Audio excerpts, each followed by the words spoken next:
اعوذ باللہ من الشیطان الرجیم بسم اللہ الرحمن الرحیم قد نرى تقلب وجهك في السماء فلنولينك قبلة ترضاها فولي وجهك شطر المسجد الحرام وحيث ما كنتم فولوا وجوهكم شطره وإن الذين أوتوا الكتاب لا يعلمون أنه الحق من ربهم وما الله بغافل عما يعملون۔ سورۃ البقرہ ہے اور پارہ نمبر 2 ہے، آیت نمبر 144، اور ترجمہ ہے ضیاء القرآن۔ ہم دیکھ رہے ہیں بار بار آپ کا منہ کرنا آسمان کی طرف، تو ہم ضرور پھیر دیں گے آپ کو اس قبلے کی طرف جسے آپ پسند کرتے ہیں۔ لو، اب پھیر لو اپنا چہرہ مسجد حرام کی طرف۔ اے مسلمانوں، جہاں کہیں تم ہو پھیر لیا کرو اپنے منہ اس کی طرف، اور بے شک وہ جنہیں کتاب دی گئی ضرور جانتے ہیں کہ یہ حکم برحق ہے ان کے رب کی طرف سے، اور انہیں اللہ تعالیٰ بے خبر اور نہیں اللہ تعالیٰ بے خبر ان کاموں سے جو وہ کرتے ہیں۔ اما یعملون، یہ جو اما ہے اصل میں یہ ہوتا ہے ان اور ما، ٹھیک ہے، اس کی ایک ترکیب ہے۔ یہ قبلہ بدلنے کا اصل حکم ہے۔ حضرت سیدنا ابن عباس رضی اللہ تعالی عنہ فرماتے ہیں، قرآن میں پہلا نسخ قبلے کا ہے۔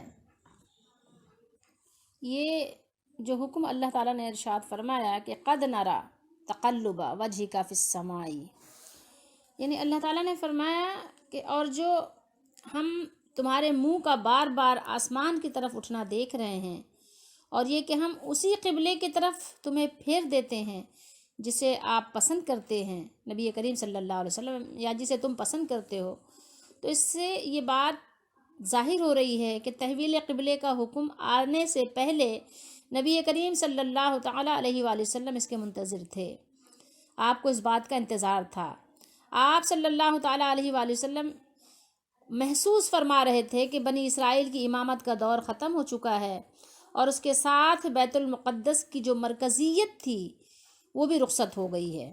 اب اصل مرکز ابراہیمی ہی ہے، تو اسی کی طرف رخ کرنے کا وقت آ گیا ہے۔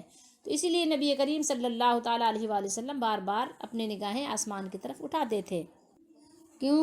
آپ کو پتہ ہے نا کہ جبریل امین علیہ الصلاۃ والسلام کی آمد آسمان کی ہی طرف سے ہوتی تھی، تو یہ حکم بھی جبریل امین علیہ الصلاۃ والسلام کو ہی لے کر آنا تھا۔ تو مسجد حرام کے معنی ہے حرمت اور عزت والی مسجد، ٹھیک ہے، یعنی اس سے مراد وہ عبادت گاہ ہے جس کے وسط میں خانہ کعبہ واقع ہے۔ نبی کریم صلی اللہ تعالیٰ علیہ وآلہ وسلم کو قبلہ یعنی بیت اللہ شریف کا قبلہ ہونا بہت پسند تھا، یعنی اس قدر پسند تھا کہ قبلہ بدلنے کی امید میں آپ صلی اللہ علیہ وآلہ وسلم بار بار آسمان کی طرف دیکھتے تھے۔ بیت المقدس جو ہے وہ شام میں ہے، اور مدینے سے شمال کی طرف ہے بیت المقدس، اور بیت اللہ اس کے بالکل مخالف جنوب کی طرف ہے۔ تو حضرت عبداللہ بن عمر رضی اللہ تعالیٰ عنہ فرماتے ہیں کہ لوگ قباء میں صبح کی نماز پڑھ رہے تھے کہ ان کے پاس ایک صاحب آئے، انہوں نے کہا آج رات نبی کریم صلی اللہ علیہ وسلم پر قرآن اترا ہے اور آپ کو کعبے کی طرف منہ کرنے کا حکم دیا گیا ہے، لہٰذا تم بھی اس کی طرف منہ کر لو۔ ان کا رخ شام کی طرف تھا، تو انہوں نے گھوم کر کعبے کی طرف منہ کر لیا۔ یہ بخاری شریف کی حدیث شریف ہے۔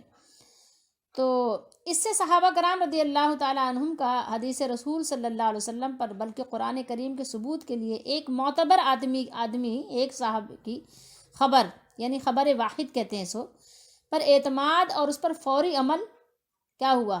ظاہر ہو گیا نا، ثابت ہو گیا۔ اب جو لوگ بعض احادیث کو خبر واحد کہہ کے رد کر دیتے ہیں تو ان کو بھی اس بات پر تھوڑا سا غور کرنا چاہیے۔ اللہ تعالیٰ نے ارشاد فرمایا وَحَيْثُ مَا كُنْتُمْ فَوَلُّوا وُجُوهَكُمْ شَطْرَهُ، سفر میں نفل نماز جیسے کشتی وغیرہ میں نماز، حالت جنگ میں نماز، یا جسے قبلہ معلوم نہ ہو سکے وہ ان سب باتوں سے کیا ہے؟ مستثنا ہے، اس کو استثناء حاصل ہے۔ وہ جدھر منہ کر کے نماز پڑھ سکتے ہیں۔ نبی کریم صلی اللہ علیہ وسلم بھی سواری پر نفل نماز پڑھتے رہتے تھے، اور سواری کا منہ جدھر بھی ہوتا، لیکن فرض کے لیے آپ سواری سے اتر جاتے تھے، یہ بات ذہن نشین رہے۔ فَأَيْنَمَا تُوَلُّوا فَثَمَّ وَجْهُ اللَّهِ، تو تم جس طرف رخ کرو سو وہیں اللہ کا رخ ہے، اللہ کا یعنی ادھر ہی چہرہ ہے، ادھر ہی اللہ تعالیٰ اسی طرف متوجہ ہے۔ البتہ سفر میں اگر ممکن ہو تو سواری کا رخ قبلے کی طرف کر کے نفل نماز شروع کر لی جائے، اور اس کے بعد سواری کا رخ جدھر بھی جائے کوئی مسئلہ نہیں ہے، اس میں کوئی مضائقہ نہیں ہے۔ حضرت انس رضی اللہ تعالیٰ عنہ فرماتے ہیں کہ رسول کریم صلی اللہ علیہ وسلم جب سفر کرتے اور نفل نماز پڑھنے کا ارادہ فرماتے تو اپنی اونٹنی کا رخ قبلے کی طرف کر کے تکبیر کہتے، پھر سواری آپ کا رخ جدھر کو بھی کرتی نماز پڑھتے رہتے نبی کریم صلی اللہ علیہ وسلم۔ بلکہ آپ وطر بھی آپ نے پڑھی ہے سواری پہ تو آپ پڑھ لیتے تھے، اور اس کے علاوہ یہ کہ جب فرض پڑھنی ہوتی تو آپ اپنی سواری سے اتر جایا کرتے تھے، یہ میں نے پہلے بھی بتایا۔ لَيَعْلَمُونَ أَنَّهُ الْحَقُّ، ضرور جانتے ہیں کہ یہ حکم برحق ہے، یعنی یہاں ان کو بتایا جا رہا ہے کہ ان کی اپنی کتابوں کی پیشین گوئی کے مطابق ان کو خوب علم ہے، ان کو پتہ ہے کہ نبی آخر الزماں صلی اللہ علیہ وآلہ وسلم کا قبلہ مسجد حرام ہوگا، مگر وہ کفر و عناد اور حسد کی بنا پر یا ضدم ضدی کی وجہ سے اس کو چھپا رہے ہیں۔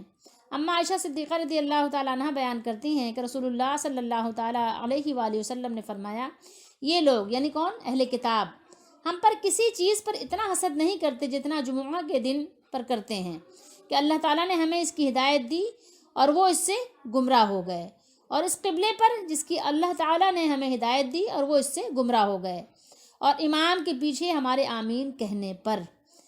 ٹھیک ہے، یہ ام المومنین اس کی روایت کرتی ہیں آپ۔ اور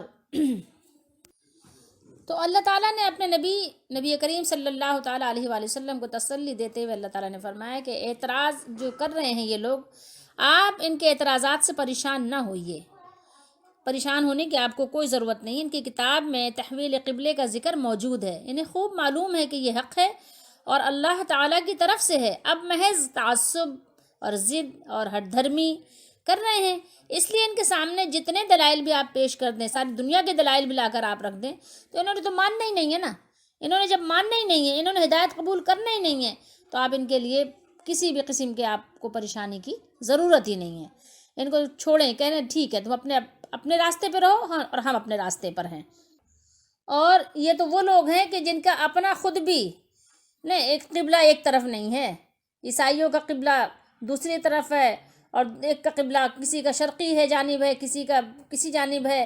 جب ان لوگوں کا خود ہی یہ دو گروہ بھی ایک قبلے پر متفق نہیں ہیں تو مسلمانوں سے کیوں یہ توقع کر رہے ہیں کہ وہ ان کے معاملے میں ان کی موافقت کریں گے؟ ہرگز نہیں کریں گے، کیونکہ مسلمان تو اللہ اس کے رسول کے حکم کا پابند ہے۔ اللہ جو حکم اپنے رسول صلی اللہ علیہ وسلم کو عطا فرمائے گا، مسلمان سب اسی اللہ کے رسول صلی اللہ علیہ وسلم کے حکم کی تابعداری کریں گے۔ خود بدلتے نہیں قرآن کو بدل دیتے ہیں، خود بدلتے نہیں قرآن کو بدل دیتے ہیں، ہوئے کس درجہ فقیہان حرم بے توفیق۔ ان غلاموں کا یہ مسلک ہے کہ ناقص ہے کتاب، نعوذ باللہ، کہ سکھاتی نہیں مومن کو غلامی کے طریق۔ تو ہمیں غلامی اگر کرنی ہے تو صرف اور صرف صاحب قرآن کی، اور بس۔ مثال ماہ چمکتا تھا جس کا داغ سجود، مثال ماہ چمکتا تھا جس کا داغ سجود، خرید لی ہے فرنگی نے وہ مسلمانی۔